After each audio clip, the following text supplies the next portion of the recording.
everybody, I'm Terry Stiles. Welcome to Oxford News This Week, and I am with Allison Miller this week. And this is Allison's last week. She's going back to college, so that makes us very sad, but I'm happy to be able to end with you this momentary break that you're taking from OCTV. Absolutely. I'm so glad and honored to be here with you. We're glad to have you, and she writes the news for us. And in this week's news, training future doctors with virtual reality, varsity soccer reigns supreme, and some spooky and sweet ways to celebrate the new season. So sit back, stay tuned, because you're watching Oxford News This Week.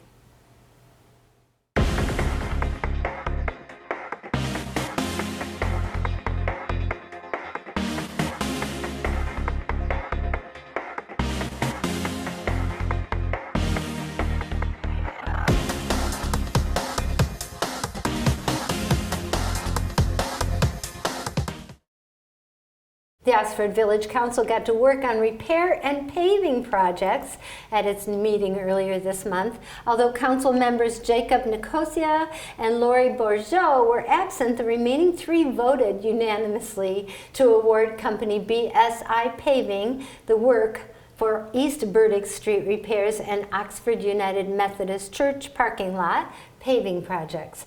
According to the village documents, BSI Paving was the project's lowest bidder and nearly $160,000. The village has around $24,000 available from Oakland County Board of Commissioners' local road investment program to use on the project, which brings the village's net cost for the street work down. Originally less than $50,000 budgeted, but the total was raised significantly after village manager Joe Medore said he and others walked the stretch of East Burdick and realized more work needed to be done. The repairs will be funded through the village's major street fund, which Medore says has plenty of money to handle the improvements. The council also voted unanimously to give authority to enter into a non-financial burdening lease with the planned unit development parking lot at 32 East Burdick Street. Village Attorney Bob Davis said the lease is required if the council wants to open the lot by Oxford's Scarecrow Festival this week. The village was waiting for DTE to finish underground work to connect the lot's lighting, which has been completed, according to Medore. Allison? The students in Oxford High School's health sciences programs were recently treated to learning at a new level through virtual reality tools. Oxford High School offers 10 different career and technical education programs, also known as CTE. CTE is one of the many avenues students can take for a successful transition into post-secondary education or the world of work. Oxford's CTE programs offer industry-based experiences and specific job training in categories such as automotive technology, finance, computer programming, and health science. Oxford High School offers 4 courses in the health sciences category, several with the aim of aiding students in gaining certification and taking national exams to jump to the workforce. Recently, both patient care technician and medical foundations classes used hands-on virtual reality training to bring them one step closer to that goal. The patient care technician class practiced essential clinical skills like donning and doffing PPE and proper hand hygiene. The students in medical foundations explored a variety of healthcare careers, ranging from EMTs to nurses to pharmacy technicians and medical assistants. Students can begin their health sciences journeys once they have completed biology with at least an 80% grade and entered their sophomore year. Terry?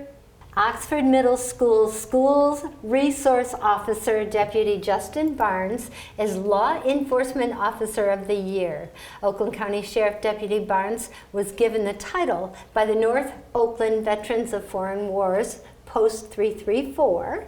Veterans of Foreign Wars of the United States is a nonprofit veterans service organization with chapters across the country. On Patriots Day, the 23rd anniversary of 9/11 this year, commander of the North Oakland Veterans of Foreign Wars Post, Jim Hubbard, presented the First Responders Award.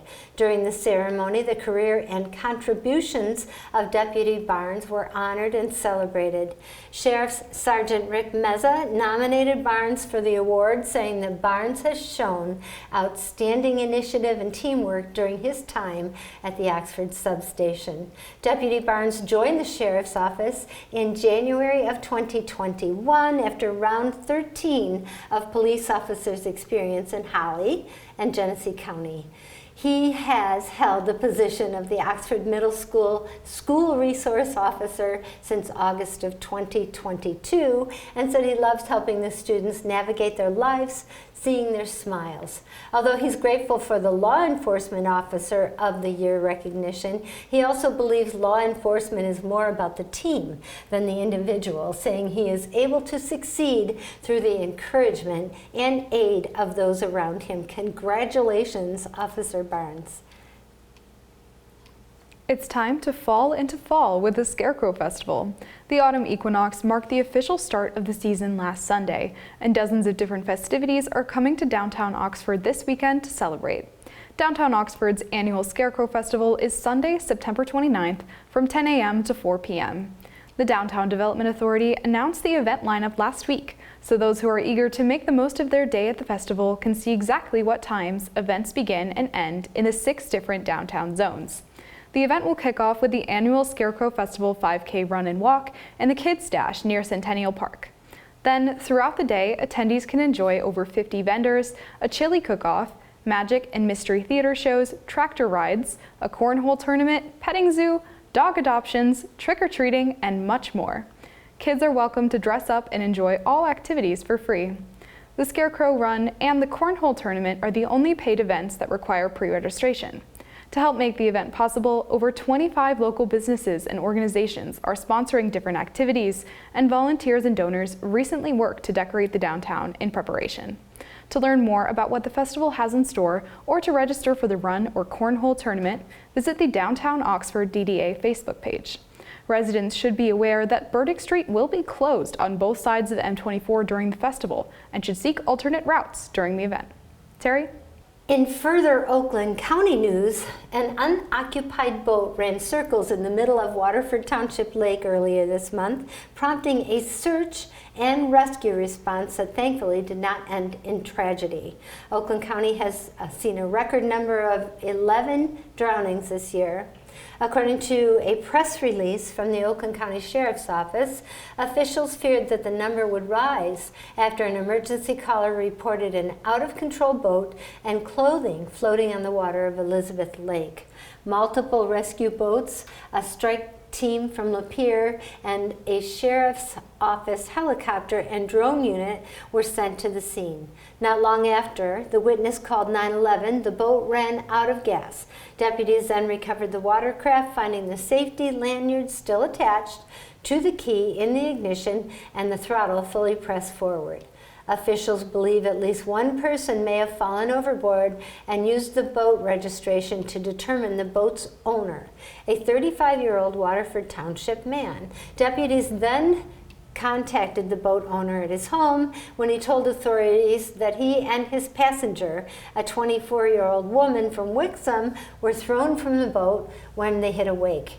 Neither were wearing life jackets, but luckily were able to swim to shore. The sheriff's office said that while alcohol was involved, the primary factor for the incident was the driver's inexperience with operating a boat. After the incident, Oakland County Sheriff Michael Bouchard, said that not wearing personal flotation devices, consuming alcohol, and not utilizing a safety lanyard with an auto shutoff capability was a recipe for tragedy. Bouchard urges residents to use common sense and water safety sense. Boy, and we still have a few boating weeks to go, so be careful out there. Allison? Absolutely. A Michigan State police officer and a woman have passed away after a fatal crash on I-75. Earlier this month, the Michigan State Police motor carrier officer Dan Kerstetter was conducting a traffic stop on a semi-truck on the northbound side of I-75 in Lincoln Park. Kerstetter was inside his patrol vehicle on the shoulder when a preliminary investigation and witness reports indicate a Ford Explorer struck the median wall before continuing down the freeway. The Explorer struck the patrol vehicle and pushed it into the back of a semi-truck. The female driver of the Explorer was killed in the collision. Michigan State Police officials said that based on the damage of Kerstetter's vehicle, he had to be extricated as he was pinned inside. He was taken to DMC Detroit Receiving Hospital in critical condition. Last Sunday, the Michigan State Police announced that Kerstetter would be taken off his life support, where he had remained for 2 days after the crash to keep his organs viable for donation. Kerstetter had been with Michigan State Police for 2 years. Director of the Michigan State Police, Colonel James F. Grady II, said that the dedication of the motor carrier officers and troopers to keeping the public safe on roadways is commendable. And with the decision to donate his organs, Officer Kerstetter is still serving others, even in his death. Terry? Sad story. With less than 50 days until the November 5th election, voting scams are on the rise, and this latest one is targeting seniors, of course. According to Click on Detroit Channel 4, their investigative team investigated older adults in Southfield and Detroit, and they are being approached by election worker imposters. The goal of these fake election workers isn't to get people to the polls or to commit voting fraud, but to steal the identity of those they approach. So far, the scam has been reported by victims in Southfield and Detroit. As seniors make their way to their cars in the shopping plazas, or even while they're in their homes, they're approached by someone representing themselves as an election worker. These scammers then tell their victims that if they want to register to vote or to vote early or absentee, that they need to disclose personal information, including full legal name and address, date of birth, social security number, and even credit card information. In one case, they actually took a photo of someone's ID. State and local election officials, not fake officials on the street, are to go to sources for legitimate voting information, registration, and scam reporting. In a statement, the Secretary of State office said that Michigan citizens are required to provide residency and identify information when registering to vote, but will never be asked for their full Social Security number. Those who believe that they have received targeted election misinformation should contact the Secretary of State's office at 888-767-6424. Wow. Allison? In our Behind the Lens segment this week, fashionable fall foliage is flourishing. This photo was taken by our very own Kyle Snage, the director of this show, working behind the scenes right now. The special display is reflected in the water below as a bird swoops across the surface. How nice. Unbelievable. Yeah. Our own Kyle. Yes. He's always on the job, I'll tell you. For sure. Yeah, I'm amazed at how quickly the leaves are turning. Yes. And how early they started to turn. It's been a nice summer. Maybe because we haven't had enough water, I don't know. I'm not one of those kind of horticultural scientists, but it sure is pretty to look at it. Yes. And how about that moon? Oh my Wow. goodness, yes. Yesterday night was either a Right. harvest moon or a great full moon, Yeah. but both Terry and I were able to see it, and it was Yeah. pretty orange. Right. Very gorgeous. And I also saw on Facebook, it was either, so that would have been, this is Thursday, it would have been Tuesday night last week. There was a Aurora Borealis, I never say that Really? right, Northern Lights. Yeah. People in this area were posting it on Facebook. Oh wow, how Yeah, cool. we're so lucky this year. Yeah, absolutely. So anyhow, in our last story, helping Halloween, up next, Dave Kenny will have Auto Talk and Science in the News. You're watching Oxford News This Week.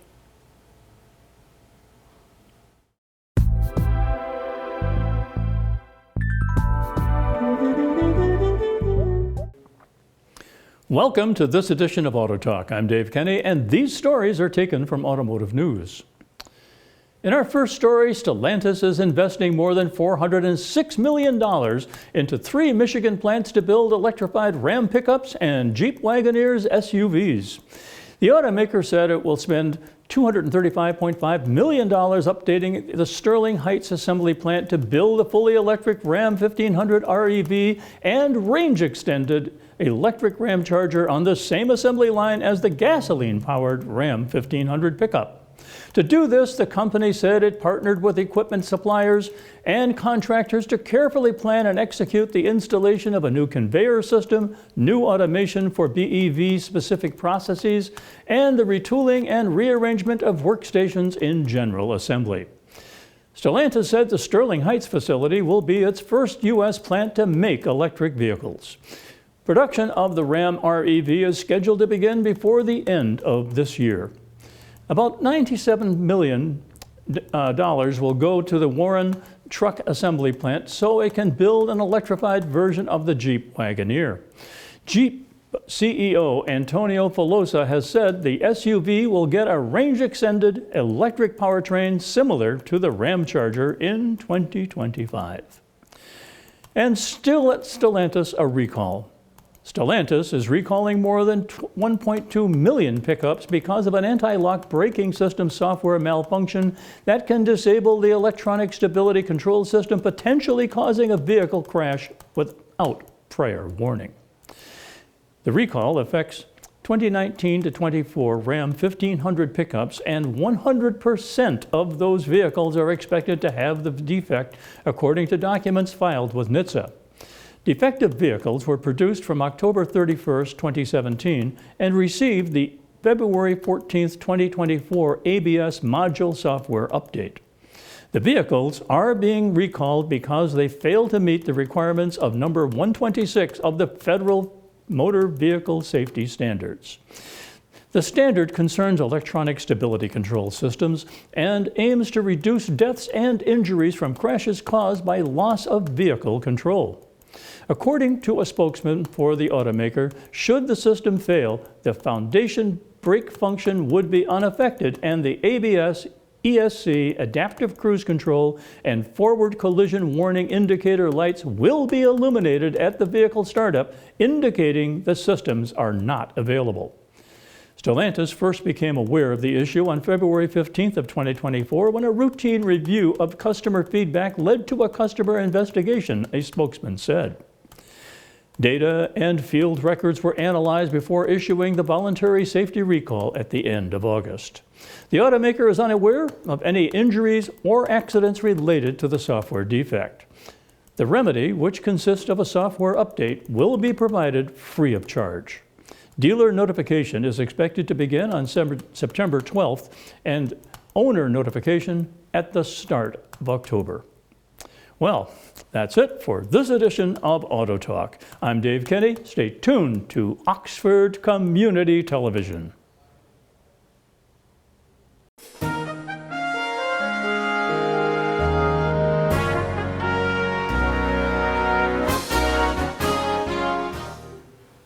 Hello, and welcome to this week's Sports Report. The Oxford High School varsity boys soccer team remains undefeated a dozen games into their season. After tying Seaholm 2-2 in an OAA Red League game last Monday, the team set a record of 8 wins, 0 losses, and 4 ties. On September 9th, the Michigan High School Soccer Coaches Association ranked the Wildcats as the number 6 team in the whole state. The team's most recent win, as of Oxford News This Week's reporting time, was a shutout match against the West Bloomfield Lakers on September 11th.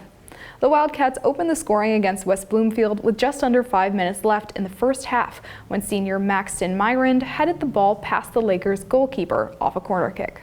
Then junior Ryan Peich headed a free kick past the West Bloomfield goalie to put Oxford up at 2-0 at the half. The Wildcats had another opportunity to score with a penalty kick, and junior Ryan Clark found the back of the net with a low shot to the left of the goalie. The final goal came when senior Max Fletcher found an opening with just over 6 minutes left in the game, leading to Wildcat victory at home. The boys' next home match kicks off at 7:15 p.m. this Wednesday against Rochester High School. Oxford football fans might be heartbroken to hear it, but it truly was a dog-eat-cat world when the Clarkston Wolves were victorious in their home opener against the Wildcats. Clarkston varsity football head coach Justin Pintar attributes the game's 23-15 score to a great OAA Red battle. Pintar said the two teams play hard and play the right way, and he gave his hats off to Oxford as the Cats gave the Wolves everything they could handle. Oxford was down 3-0 in the second quarter when senior Owen Pavlock made a 52-yard touchdown run. Drew Cady scored the extra point to put the Wildcats up 7-3. Sadly, it went downhill for the team after halftime. The Wolves scored 3 touchdowns and 2 extra points, putting them up 23-7 with just under 2 minutes remaining in the game.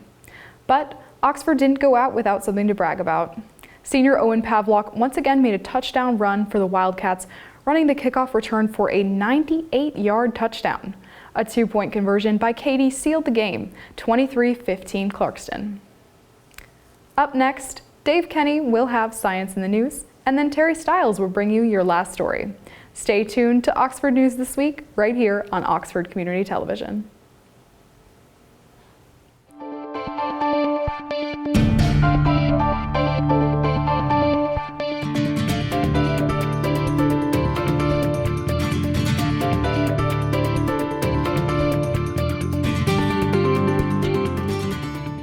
Welcome to Science in the News. I'm Dave Kenny, and this story is taken from New Scientist. DNA analysis of ancient remains from Easter Island shows that the population was in fact increasing when Europeans arrived, rather than collapsing as reported by some historical accounts. The results also show that there were interactions between the residents of the island and those of South America long before the arrival of the Europeans. Both the island and its people are also known as Rapa Nui. Located in the Pacific Ocean, 3,500 kilometers from South America, Rapa Nui is one of the most remote inhabited islands on Earth. Polynesian people began settling there around AD 1200 when its 164 kilometers were covered in palm forests. By the time the Europeans arrived in 1772, the vegetation had largely been destroyed by a combination of rats and overharvesting. The history of the island has often been portrayed as an example of unsustainable ecological exploitation and population growth followed by collapse. In the latest study, J. Victor Moreno Mayer at the University of Copenhagen in Denmark and his colleagues looked at 15 sets of human remains kept at the National Museum of Natural History in Paris, France, collected by expeditions in 1877 and 1935. The researchers worked closely with representatives of the Rapa Nui community. One of their aims was to confirm that the individuals at the museum were in fact from the island, as there is an effort being led by modern residents to repatriate the remains. The results show that the 15 people, who all died in the past 500 years, did originate on Rapa Nui. A population undergoing a bottleneck from a collapse in numbers will have signals in their DNA showing a drop in genetic diversity, says Moreno Mayer. We are using statistical methods that can reconstruct the genetic diversity of the Rapa Nui population throughout the last few thousand years, he says. And interestingly enough, we do not find any evidence of a dramatic population decline around 1600s as expected from the collapse theory.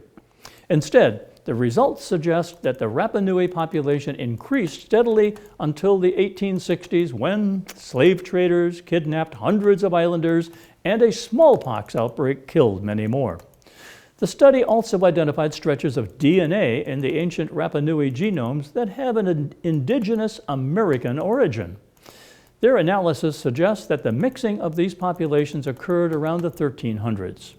Our interpretation is that the ancestors of the Rapa Nui first peopled the island and shortly after made a return journey to the Americas, says Moreno Mayer. Previous studies have also cast doubt on the story of a population collapse.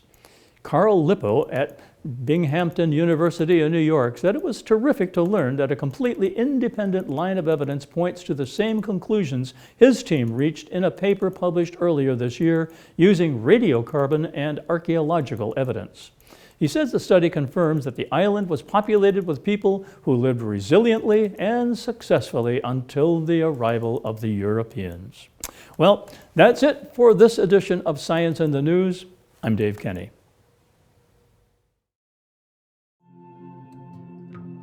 When I was growing up, my mom was extremely tidy. We were trained to put things back where we got them from.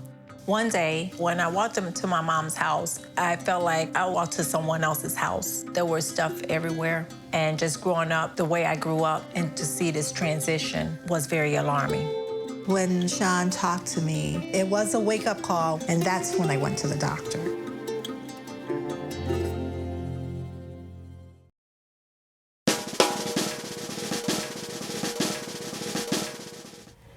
So in our last story this week, Helping Halloween, the Awesome and Unique Special Needs Foundation's annual trunk or treat is coming up, and they're looking for volunteers to help make the night spooky and sweet. The Awesome and Unique Special Needs Foundation, also known as AU Foundation, was established in Oakland County in 2021 to hold events for community members with special needs to help spread love and acceptance in a fun and safe way. The foundation originally started off as an unofficial event in the Lake Orion and Oxford communities, and thanks to donations of time and funding from surrounding businesses and generous people, the AU Foundation has grown to support multiple events every year. On October 19th, the foundation will help give those with the special needs a spooktacular good time with a trunk or treat event at Friendship Park in Lake Orion. From 6 to 8 p.m., attendees can enjoy trick-or-treating between decorated cars, pumpkins, photo ops, refreshments, and a raffle. The AU Foundation is looking for volunteers wanting to have some fun while supporting the community. Those who are interested in decorating a car and handing out candy during the event can reach out to AU founder Mary Vellucci by emailing Mary at ausnf.org. You can also see coverage of that event at OCTV. We've covered it from the very beginning, so it's a fun event. Good. Joe, it's a special heart project for Joe Calhoun. Oh, really? I think Mary reached out to him their first year, and it was a quiet little event, really, at St. Joe's parking lot. Yeah. And so I'm glad to see that it's grown to Friendship Park. Yeah, How fun. good, So, good. if you're interested, call Mary, or if you lost that telephone number, call us at 248-628-9658, and Joe will get you in touch with Mary. That's so great. I know I actually volunteered for AU when they were doing an Easter egg hunt last year. Yeah. And so they need a lot of people to fill candy or fill eggs with candy, and so it was fun. part. Yeah, it There's was. a lot of joy involved in that event, from what I absolutely. understand and from what I've been able to see. So, Yeah, yeah. Neat. Well, thank you for volunteering too. I appreciate it. So, OCTV can be viewed on Spectrum, Charter Channel 191 and Channel 99 on AT&T Uverse. Check us out on YouTube, Facebook, Rumble, the Amazon Fire Stick, the Roku app as well. And if you have a show idea that you'd like to volunteer at OCTV, give us a call at our office number 248-628-9658.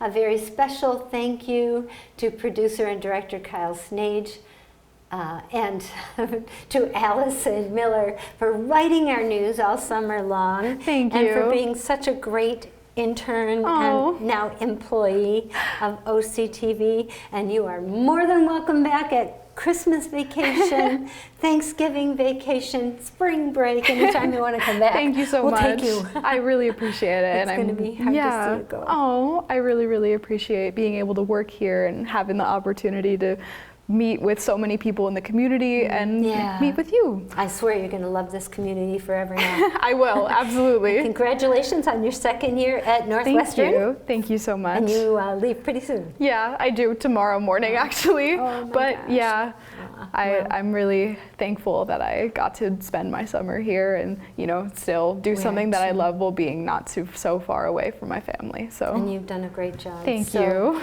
That's it for Oxford News this week. We will see you next week, and say goodbye to Allison.